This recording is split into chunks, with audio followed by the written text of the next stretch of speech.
So the Kundalini and the 7 chakras, what exactly is the connection?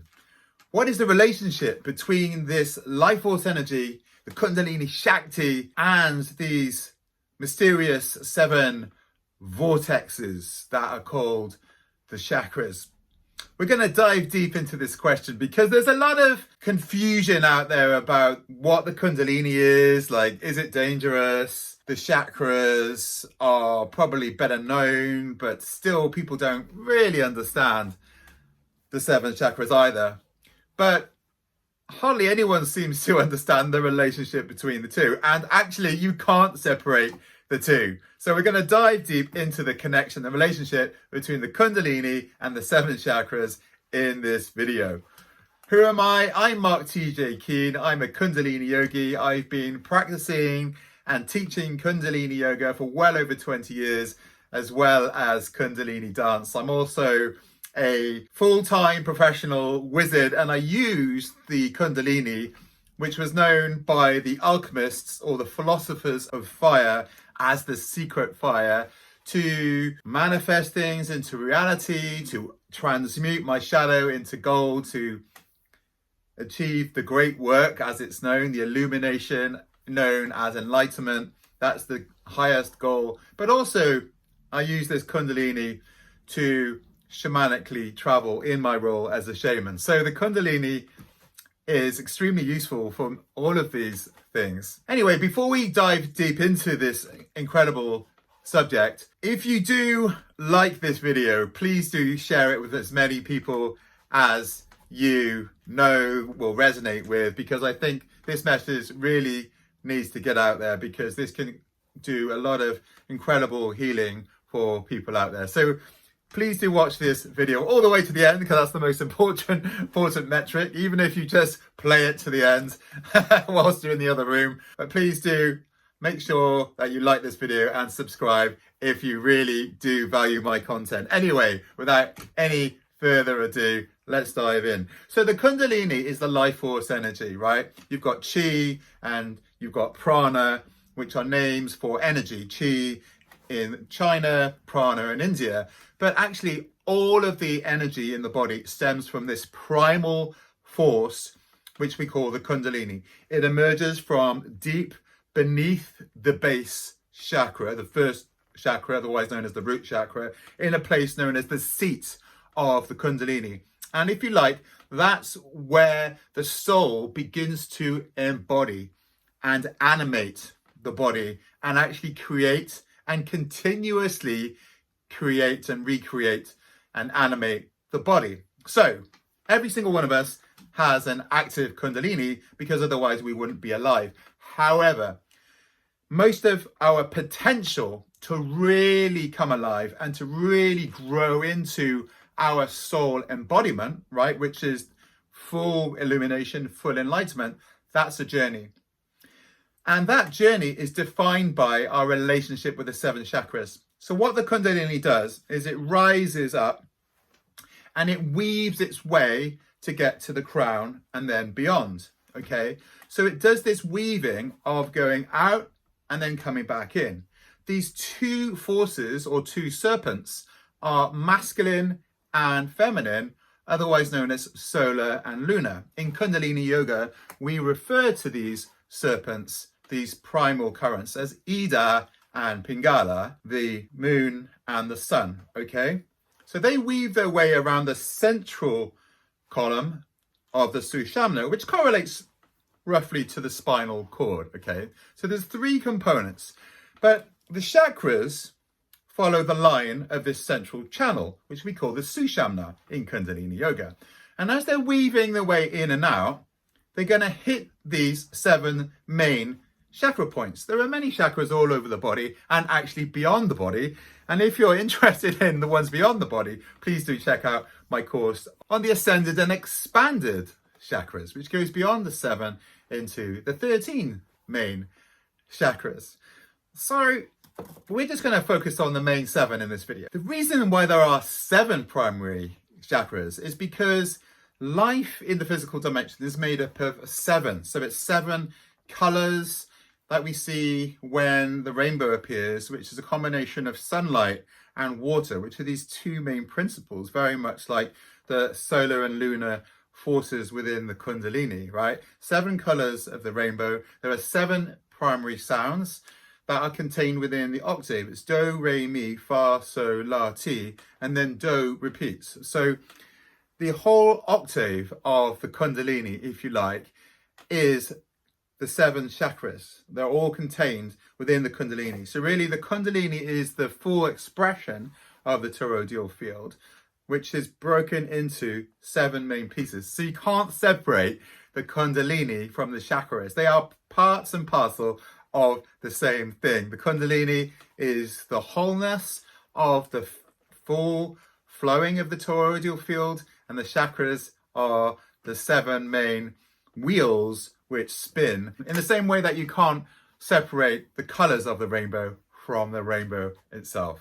So there's this weaving of the Kundalini, merging from the seat of the Kundalini. It comes into the base chakra, and then it will pass through into the sacral, into the solar plexus, into the heart, into the throat, into the third eye. And then when it gets to the third eye, it will ascend as a single force into the crown. Okay, and then beyond. This weaving of the coming and going, when it hits the chakra, how much energy moves past and through the chakra, how much energy continues to rise, which will all be to do with how clear your chakra is. The chakra is like a wheel, it's like a vortex, and it needs to spin. It spins clockwise, anti-clockwise, clockwise, anti-clockwise, and so on until it reaches the top.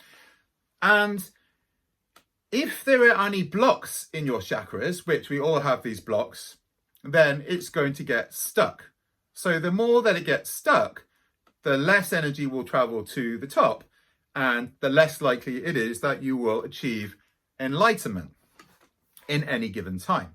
So we want to clear the full channel, have all the chakras completely free of obstructions, and therefore the energy will be established in the crown chakra and allow the full energy to be completely free and flow into the toroidal field. It's known the torus. Okay, so how does that happen?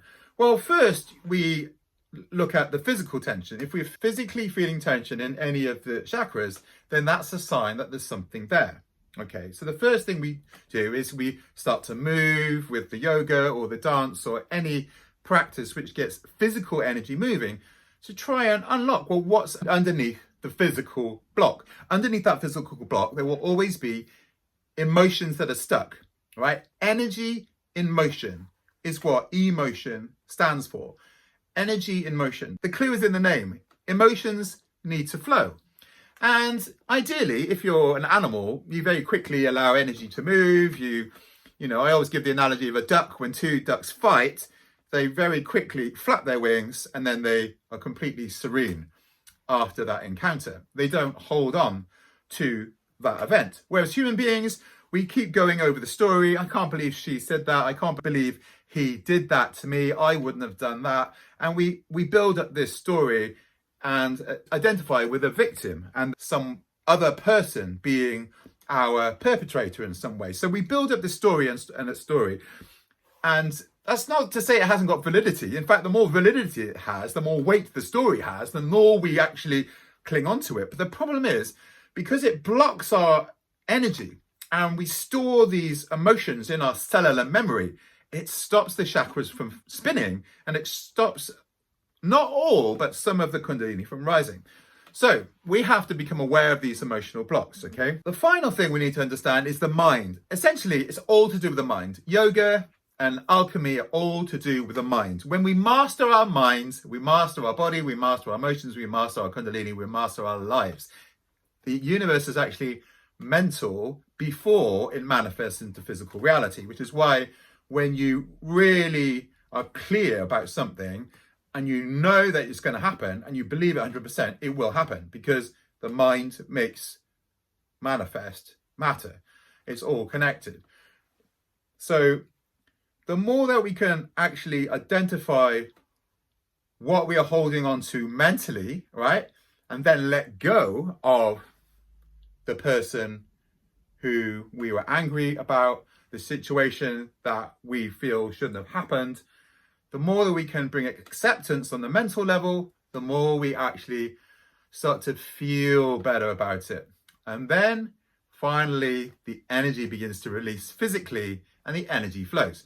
Now, this will be different for each chakra. For the base chakra, it will be to do with trust. It will be to do with belonging. It will be to do with our relationship to our body, to the earth, and so on. The sacral chakra is going to be to do with your relationship with your sexuality. The solar plexus with your power. The heart is going to be to do with your relationships, self-love, throat, expression, third eye, your ability to see clearly, and finally, the crown is your relationship to the divine.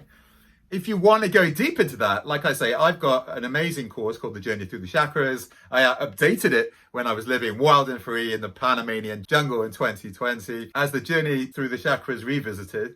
And then finally, I created Ascended and Expanded 13 chakras. But they're all in this chakra bundle, I call it, called the Complete Chakra Journey. So please do check that out. Like, I've got loads of courses on Kundalini Yoga as well, in the Complete Kundalini Yogi. You can check that bundle out as well. But basically, all my courses are all in the magical mystery school that I call Mark's Magical Mystery School. So you can become a member of that if you like. But anytime, feel free to message me if you want to do a private session. I've got a whole system as well, which I can do with you, called the Kundalini Awakening System. So I'm here to help you clear your chakras, clear the physical tension, get the emotions flowing again, feel better, and clear the mind of all of the clutter and get that Kundalini rising.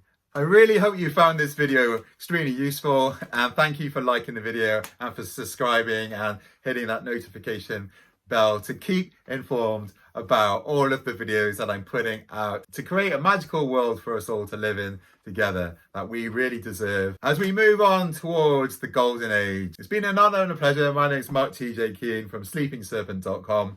Thanks very much for being here, and I'll see you in the next video.